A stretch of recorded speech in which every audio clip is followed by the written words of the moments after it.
Facing the final few weeks of the presidential campaign, stricken with COVID-19, but still appearing without a mask often, trapped inside a White House that has become a viral hot zone, President Donald Trump has erupted with some volcanic rhetoric, threatening payback to China for the pandemic, alleging that Presidents Obama and Joe Biden should be arrested for an attempted coup, telling people that a cure for COVID-19 is coming very soon and don't be afraid of it, despite the fact that over 211,000 Americans have been killed by coronavirus. Even the prestigious and non-political New England Journal of Medicine wrote an unprecedented editorial saying the president has taken a crisis and, quote, turned it into a tragedy. Is the pandemic and the escalating anti-China rhetoric a national security threat to the United States? And how will the president act in these last few weeks of the campaign? To find out, we're joined now by John Bolton. He's the former U.S. ambassador to the United Nations under George W. Bush, and of course the man who spent 17 months as the national security advisor to President Donald Trump and wrote about his time there in a new book called The Room Where It Happened. Now, I should say the Trump administration is suing Ambassador Bolton over the book, claiming it contains classified information, which the ambassador denies. Ambassador, good to see you again. Good to have you back on the program. You were the national security advisor. You sat in the room a lot with Donald Trump as he spoke, as he tweeted. You witnessed his personality. How is the Donald Trump you saw during the different from the one we see right now in these weeks? Well, I think much of the behavior he's demonstrated in the past couple or 3 weeks is honestly not that different than a lot of the behavior I saw in private, just another day at the office, in a sense.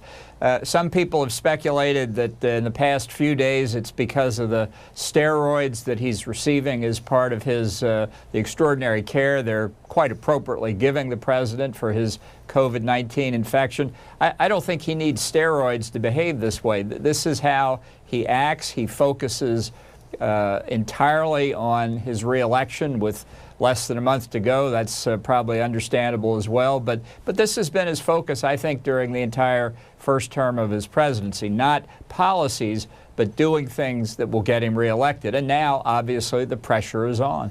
If you were sitting there looking at Donald Trump now, looking at what he's saying, how he's responded to the pandemic, how would you assess it? Is there a national security crisis going on? Well, I think there has been really since the onset of the coronavirus pandemic. I think you have to treat this as a crisis akin to what you would see in a biological weapons attack. I mean, the epidemiology is not that dissimilar, and I'm very worried going forward that a lot of rogue states and terrorist groups are watching the inadequate U.S. response to coronavirus and saying, who needs nuclear weapons when we can cause a lot of damage to the United States through biological weapons. He never had a strategy to deal with it. He doesn't have a strategy to deal with it now. And when he himself was diagnosed with the coronavirus, I think he completely mishandled it. I'm just being coldly political at this point. Obviously, nobody wishes this disease on anybody, and we all hope he recovers. But he didn't show any empathy for the 200,000 plus Americans who have died and their families and friends. He started talking about how he was a perfectly healthy specimen and very young, and giving the impression that it was not the extraordinary medical care he got, something no other American could get, but his own personal victory over coronavirus. I can't back this up with information from public opinion polling. I can only tell you my personal gut feeling is that this is having very negative political consequences for Trump, and it will show up on November the 3rd.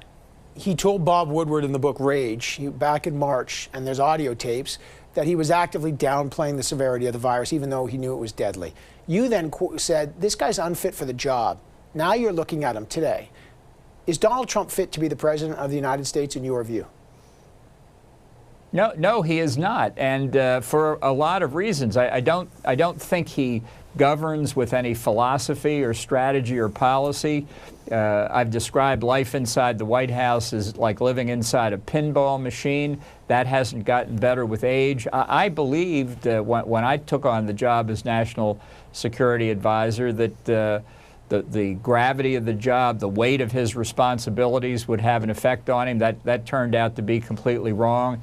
There's much that he doesn't know, and he has no interest in learning it. And I'm afraid all of these tendencies and many more will only get worse if he wins a second term, since he will be relieved of the main political concern he's had for the first 4 years, namely getting reelected in November. Once that's behind him, he's on his own. Are you concerned that given the chaos going on in the White House that there's going to be more electoral interference to undermine the competency not only of the president but the internal structures of the United States? Will there be intervention, do you think?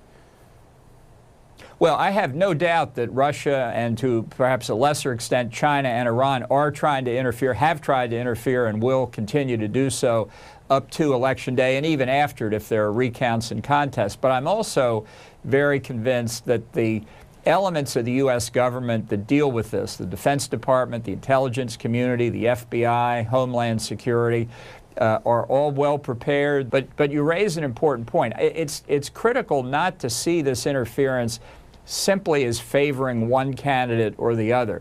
That alone could be disinformation from Russia, let's say. What's really destructive is undermining public confidence in the integrity of our electoral system, the integrity of our Constitution. And when we say things that undercut it ourselves, we're doing our adversaries' business. So I think people need to take a deep breath here. It was the president who's out there almost every day saying mail-in ballots, this is an election that's going to be fraudulent. I mean, he's the one that continues to say that. Ambassador Bolton, are you concerned, as many people have asked, that there might not be, in the event Joe Biden wins, there might not be a peaceful transition of power? Does that concern you?